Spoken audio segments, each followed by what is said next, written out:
बिस्मिल्लाहिर्रहमानिर्रहीम। अस्सलाम वालेकुम। हम सैयद तारिक शहर इलाहाबाद से आप देख रहे हैं यूट्यूब चैनल दृष्टि का प्रोग्राम मेरी आवाज़ सुनो। इस वक्त हिंदुस्तान के सियासती गलियारों में उर्दू पे हंगामा चल रहा है। लोगों को मौका मिल गया उर्दू के नाम पर अपनी सियासती रोटी सेकने का, और यह मौका योगी जी ने थमा दिया कि उर्दू पढ़ेगा तो कटमुल्ला बन जाएगा, और मुसलमान बिलबिलाने लगे। ये वो मुसलमान बिलबिला रहे हैं जिनके घरों में ना उर्दू पढ़ाई जाती है, ना उर्दू पढ़ी गई है, ना उर्दू लिखना जानता है कोई, बस नाम के मुसलमान हैं और उर्दू हमारी ज़बान है। उर्दू के साथ भेदभाव किसी ने आज से नहीं शुरू किया, बल्कि हिंदुस्तान की आज़ादी से पहले से ही शुरू हो गया था, और हिंदुस्तान की आज़ादी के बाद तो उसमें पर लग गए थे कि उर्दू को कैसे ख़त्म किया जाए। हिंदुस्तान के जब टुकड़े किए गए तो पाकिस्तान वजूद में आया, और पाकिस्तान ने उर्दू ज़बान को अपनी नेशनल लैंग्वेज बनाया। जैसे ही पाकिस्तान की नेशनल लैंग्वेज उर्दू हुई, उसके बाद से हिंदुस्तान में उर्दू के साथ भेदभाव शुरू हो गया। हिंदुस्तान की प्राइमरी एजुकेशन से भी उर्दू को हटा दिया गया, और उर्दू मीडियम स्कूल के एफिलिएशन को ख़त्म कर दिया गया। उसको subsidiary language, secondary language, optional language में डाल दिया गया कि अब अगर किसी का दिल करे तो वो पढ़े, नहीं तो नहीं। ले देख के उर्दू सिर्फ मदारिसों में महदूद रह गई या शियों में महदूद रह गई।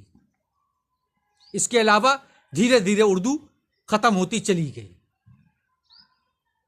उत्तर प्रदेश में जब उर्दू को सेकेंडरी लैंग्वेज बनाया जाना था, उसको दर्जा मिलना था सेकेंडरी लैंग्वेज का, विश्वनाथ प्रताप सिंह ने गवर्नर से सिग्नेचर करा लिए थे, अप्रूवल हो चुका था, उसको डिक्लेयर करना था दूसरे दिन, तो इंदिरा गांधी साहबा ने उनको फोन करके रोक दिया कि इसको रोको, ये नहीं होना चाहिए, और वो रोक दिया गया।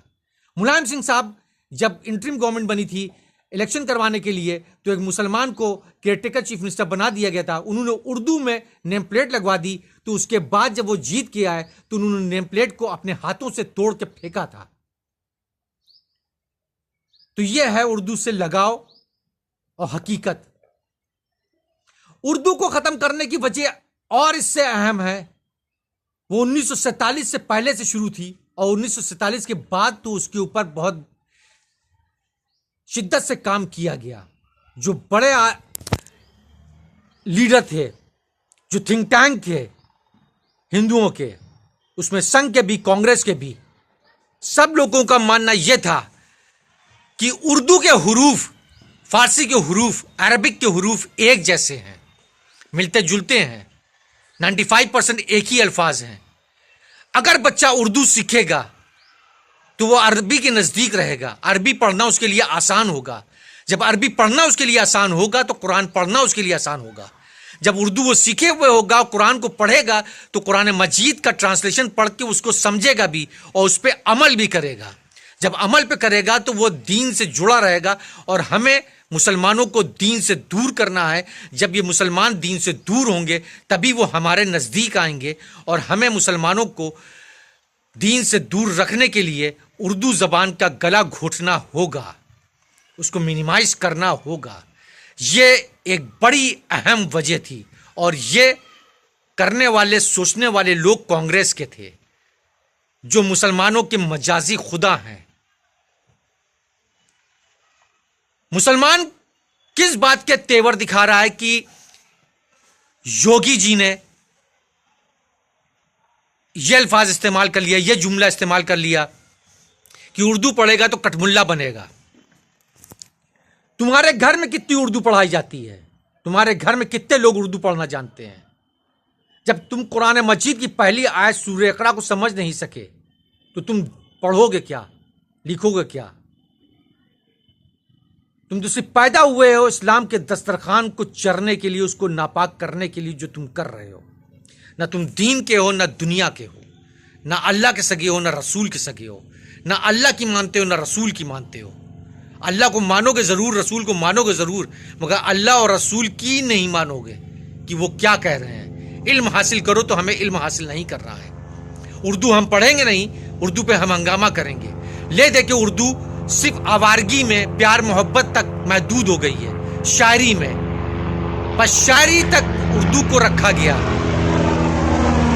और शायर लोग कहते हैं कि उनके दम पे उर्दू जिंदा है। उनके दम पे उर्दू नहीं जिंदा है, उनके दम पे लुच्चापन, लफंगापन, आवारगी जिंदा है।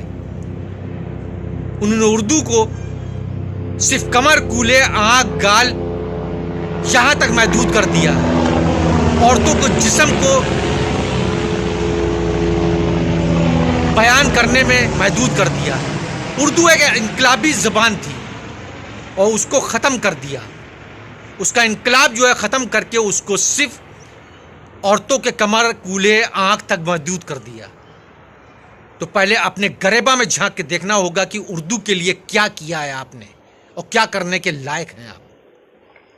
उर्दू अगर मदारिस ख़त्म हो जाए तो उर्दू ख़त्म हो जाए, और शिया ख़त्म हो जाए तो लफ्ज़ गुफ्तगू में ख़त्म हो जाए उर्दू।